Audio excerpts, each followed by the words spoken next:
Hey guys, it's Lori. Today I'm sharing with you the meals I made this past week using some of these grocery items that you may have seen me haul recently. We're a family of 6.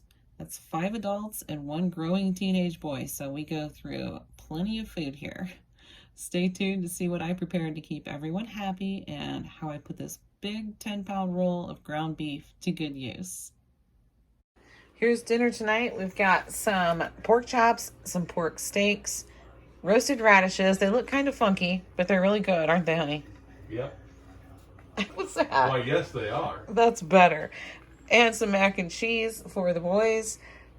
These pork chops, I have to tell you, are a recipe from Cooking with Sherry, and I'll link it below.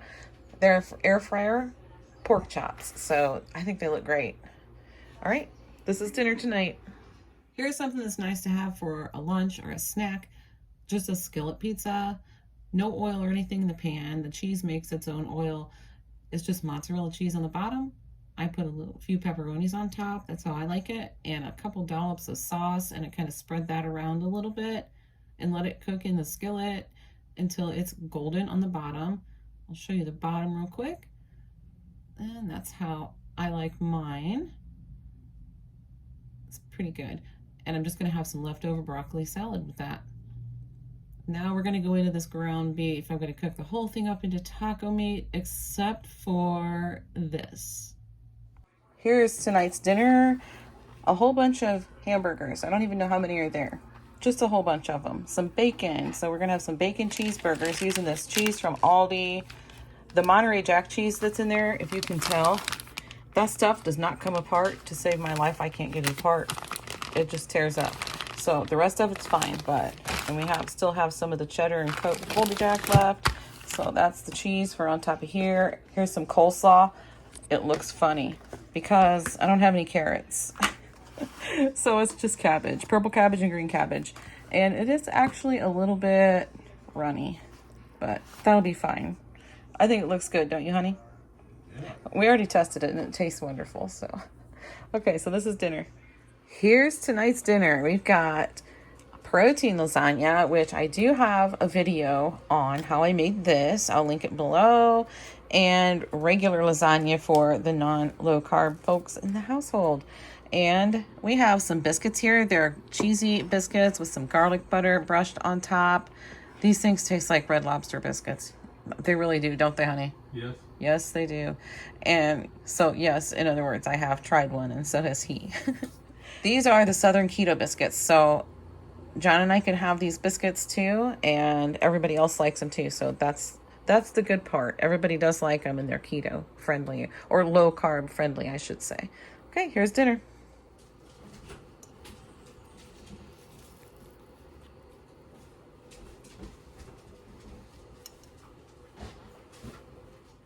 Okay, I'm going to make some homemade taco seasoning. So this is how I do it. I don't measure, but I do have a recipe with measurements, and I'll put that in the description box down below for you if you want it. And did you know that Parmesan cheese lid fits on a regular mason jar? Just in case you ever wondered. So that's what I use for my taco seasoning lid. So I put granulated garlic or garlic powder, whichever you want to call it, chili powder, paprika, cumin, and just salt. And that's all I put in mine, but if you want it spicy, you can put some cayenne pepper in it, or you can really put whatever you want in it. So I guess I don't have to take these lids off. I'm just going to start by dumping some in. Like I said, I do have measurements on a recipe that I'll put down in the description box, but I just make this big batch and I just kind of dump stuff in. So that's just how I do it.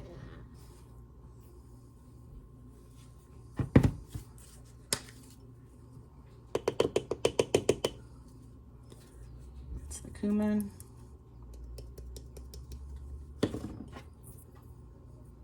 The salt's really full, so it doesn't want to come out. Oh boy. We're not going to mess around with that.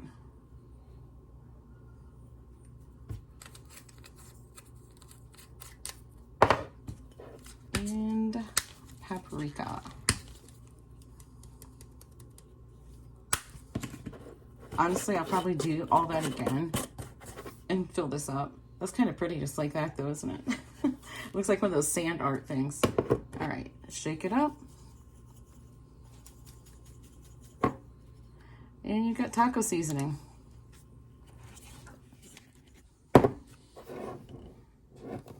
We're gonna have taco salads tonight. So I'm gonna take some of these Extreme Wellness keto-friendly tortillas. They have 4 net carbs per shell.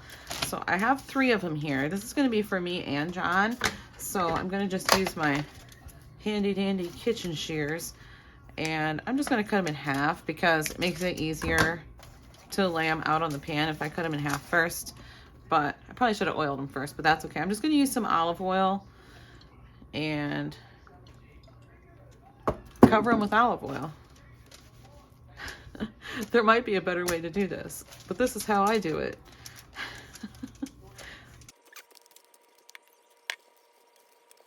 And you can use any kind of oil you want. I just used the olive oil because it was right there. I have my taco seasoning and I have some Tony Chachere's Creole seasoning. I like to put the Tony Chachere's on first because if I put this on first, I can't see how much of this I'm using. For one thing, this is salty, and for another thing, it's pretty spicy, so I don't like to put too much. All right, sprinkle some on.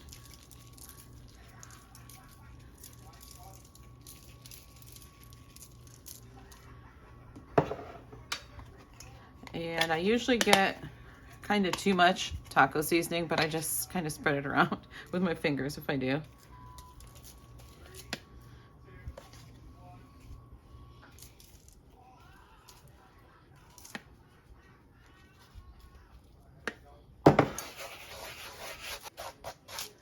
Okay, then you just put it in the oven. I'm going to put it in at 375, and I'll let you know how long it's in there. Okay, here they are. They were in a total of 20 minutes. I had them in for 10 minutes, flipped them over, and did another 10. I know they look kind of funky, don't they? But they taste really good. So I just break them up. It's like this. So honestly, I usually leave them like this, and then whenever you want a taco salad, you just break it up on top of your salad. So everybody else is going to have tacos. Hayden's eating a walking taco right now, but this is the shells for the tortilla chips for our salads, so they can be low carb. And here's dinner tonight. The great big 10-pound ground beef that I showed you guys. This is part of that meat that I cooked up, some taco meat. And we've got lettuce and cheese. The kids can use these. We have shells for street tacos or regular soft taco shells if they want to use whichever they want to use. John and I are going to have, well, I know I am. I guess I didn't ask him, but I'm having a taco salad. And here's the low carb shells made into some taco chips to go on our taco salad. We have a variety of sauces over here. This is some picante sauce. It was in a big jug that I ended up just putting in some jars to make it easier. Some hot sauce, mild sauce. There's some Texas Pete. And of course, everything's better with a dollop of Daisy, right? And we have some leftover keto biscuits from last night if anybody wants any of those. There is another jar of the picante back there. And this is dinner. And we have one more meal with the leftover taco meat, fried cabbage with the taco meat. And what I did when I heated up the taco meat for this, I added Worcestershire sauce. And this actually smells really good. Some people hate the smell of cabbage. Do you hate it, honey? I don't love it. You don't love it? I like it. Maybe it's because I know I love the cabbage. So I think this is delicious. John and I will eat this, and Brendan likes it too. So he'll probably eat some. And then anybody else that wants the leftover mac and cheese with taco meat can have that. So this is dinner tonight.